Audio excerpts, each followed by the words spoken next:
know, the Cybertruck looks really dope at night, right? It got those really cool ambient light bars. It's one of the only Teslas to have it, but it's just missing a little pizzazz. So let's take a look at how I put some extra lights in the Cybertruck. All right, so we're inside the car. So how does this work? Now, this is a two-part system.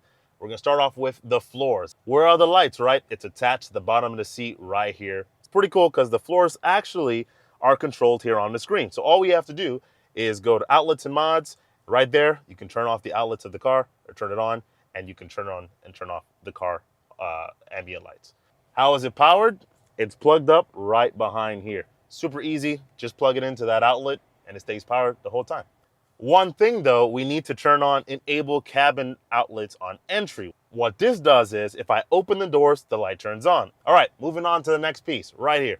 Pause. Sorry, future editor Nick here. I just realized that this piece actually doesn't come with the Cybertruck. This is an additional aftermarket accessory that I added in this video here if you want to learn more about it. But what I'm doing here is adding an additional light inside this cubby so I can see what I'm putting in here at night. And it also shines down into this phone holder, phone charger area here also, which is like double duty. Okay, continue. So how does it work, right? This is the trick right here. This is a solar charged battery pack.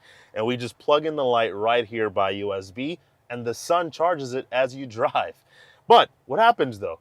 If I'm driving or the car is sitting down, it'll just stay on the whole time. Now that doesn't work. So right behind that, if you take a look over here, you'll see that there's another little unit right here. This is what's called a motion detector. And if this shakes or moves, it means that it's identified motion. It will turn on what it's plugged into, which is the lights. So let's see what it looks like, right? So I plug it in here and boom, right? You have lights here. Very easy. Sorry, me again. So we filmed this video about 2.5 weeks ago, and in hindsight, people in hot climates and having a battery pack just sitting in your windshield all day baking in the sun might not be the best idea. And so our second alternative is getting an OBD to USB cord, plugging it in here and running it up through your trim. That works too. All right, guys, so that's it. Little easy stuff just to make the car look a little cooler at night, right? It already looks pretty dope, but that just takes it to the next level.